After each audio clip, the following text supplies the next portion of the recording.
What happens when British snooker tradition meets Saudi oil money? Ronnie O'Sullivan's new Riyadh Academy has sparked a fierce debate in the snooker world. Some fans see it as an inevitable global expansion, while others worry it's a betrayal of the sport's UK roots. The controversy is heating up faster than a Crucible final. Is this the dawn of a new era for snooker, or the beginning of the end? Get ready to explore both sides of this heated argument and decide for yourself. Welcome to Riyadh, where Ronnie O'Sullivan's latest venture is turning heads in the snooker world. Picture this, a gleaming new facility that stands out from the traditional snooker scene. This state-of-the-art academy is set to redefine how players train and compete in the Middle East. Step inside, and you're greeted by 5 professional-grade tables, perfect lighting, and an atmosphere of ambition. O'Sullivan has assembled a world-class coaching staff led by Nigel Bond, a former world number 5 and British Open champion. With his wealth of experience and deep knowledge of WPBSA coaching techniques, Bond is the ideal mentor to guide aspiring players through the intricacies of the game. The Rocket himself isn't just a figurehead, he's deeply involved in every aspect of the Academy's design, from training programs to practice routines. His presence is felt throughout the facility, inspiring the next generation of snooker stars. O'Sullivan's ambitions for this project are huge. He's aiming to produce a Saudi world champion, a goal that would have seemed impossible just a few years ago.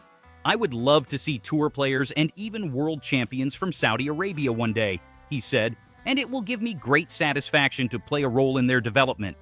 To back up his words, he's committed to making special trips to Riyadh to coach and mentor aspiring players himself. But you might be wondering, why Saudi Arabia, of all places? It's a question that's been on many fans' lips since the announcement of this project. After all, the kingdom isn't exactly known as a snooker hotbed. So what's behind this unexpected move? And more importantly, what does it mean for the future of the sport? Get ready to follow the money trail, because there's a lot more to this story than just a new training facility. The Saudi snooker strategy goes far beyond this academy, and it's set to shake up the entire landscape of professional snooker. But that's a tale for another frame. In Saudi Arabia, snooker's going through a financial revolution that's making even the steadiest players' hands shake. The Saudi Arabia Snooker Masters is changing the game with its eye-watering prize money. We're talking about a first prize of £500,000, matching the World Snooker Championship. And that's just the tip of the iceberg. The total prize pot? A whopping £2.3 million, the third largest in snooker history. But this isn't just a one-off event. Saudi Arabia is positioning itself as a major player in the snooker world. They're aiming to create a new 4th major, alongside the UK Championship, Masters, and World Championship. It's a bold move that shows they're serious about becoming a central hub for professional snooker. This massive investment in snooker is part of Saudi Arabia's broader strategy to make its mark on global sports, and they found a willing partner in Ronnie O'Sullivan. The Rocket has signed a 3-year deal with Riyadh Season, committing to play and promote the sport in the region.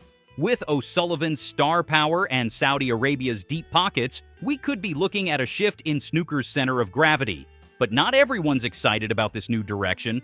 Some players and officials are worried about how this influx of cash could affect the rankings and competitive landscape. There are concerns about the impact on traditional tournaments and structures. Then there's the question of sustainability. Despite the big money and high-profile events, some Saudi snooker tournaments have reportedly seen low attendance. Is there genuine grassroots interest in the sport, or is this just a passing fancy for the kingdom? As for O'Sullivan, this deal is seen as a strategic move for his future in the sport beyond his playing career. But the exact details of his earnings from this partnership?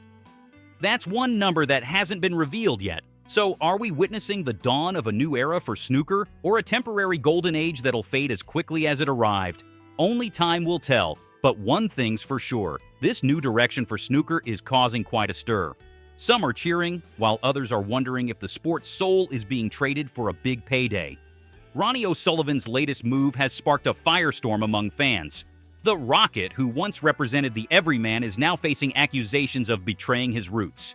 His decision to partner with Saudi Arabia for a snooker academy has left many questioning his motives and loyalties. The backlash has been swift and fierce. One fan's comment captures the sentiment shared by many. "You're turning your back on British snooker, Ronnie. We need investment here, not in Saudi Arabia." Have you forgotten where you came from? This controversy goes beyond just neglecting British snooker. O'Sullivan finds himself caught in an ethical crossfire, with critics accusing him of complicity in sports washing, a strategy they argue Saudi Arabia uses to polish its global image while ignoring human rights issues. How is the Rocket responding to this criticism? So far, he's keeping quiet, but his actions speak volumes. He's committed to regular coaching visits and dreams of nurturing a Saudi world champion. It seems O'Sullivan is determined to present this venture as a genuine attempt to grow the sport globally. But what does this mean for his legacy? O'Sullivan has always been a divisive figure, known for his outspoken nature as much as his brilliant play, yet this move has struck a particularly raw nerve. Fans who once cheered his every shot are now questioning whether their hero has lost touch with his roots. Social media is ablaze with reactions. Some see it as a necessary evolution of the sport, while others view it as a betrayal of snooker's working-class heritage. One comment stands out: "From people's champion to Saudi sellout. Is this really the legacy you want, Ronnie?" While the controversy rages on, O'Sullivan and his Saudi partners are laying the groundwork for what could be a massive shift in the world of snooker. So, we have to ask, what's the long-term game plan here? Could this bold, if controversial move actually open up new horizons for a sport that's long been dominated by its British roots? Or is this the beginning of the end for O'Sullivan's status as a hero? As snooker debates O'Sullivan's decision, a bigger question emerges. Is the sport on the verge of a global expansion? Traditional strongholds might soon face competition from unexpected corners of the world where snooker was once a rarity. Saudi Arabia's growing interest in snooker could significantly impact the sport's future. The kingdom's substantial financial resources and enthusiasm for snooker might open up new opportunities for growth and development. While it's too early to predict major changes to established tournaments, the potential for expansion in the Middle East is undeniable. Snooker's growth potential in new markets is clear when we look at China's journey over the past 2 decades. The sport has seen a surge in popularity there, producing top-tier players like Ding Junhui and Yan Bingtao, and hosting major events like the Shanghai Masters. Could Saudi Arabia follow a similar path? The increased funding from new markets could transform player development. O'Sullivan's Academy in Riyadh offers world-class facilities and coaching, potentially leveling the playing field for aspiring players regardless of their background. This kind of investment could unearth talent from unexpected places and shape the future of snooker. Jason Ferguson, chairman of the World Professional Billiards and Snooker Association, has expressed enthusiasm about these developments. He's highlighted the quality of the Saudi Academy's facilities, suggesting they could give local talent a real chance to succeed on the world stage. However, this global expansion brings challenges. There are concerns about how massive prize funds in new tournaments might affect the competitive balance. Traditional events might struggle to attract top players when there's so much money on offer elsewhere. As snooker expands globally, there's also a delicate balance to strike between embracing new opportunities and maintaining the sport's rich traditions. The game's deep roots in British culture are an essential part of its identity. How can snooker grow without losing what makes it special? Despite these challenges, it seems likely that more players will explore opportunities in emerging snooker nations.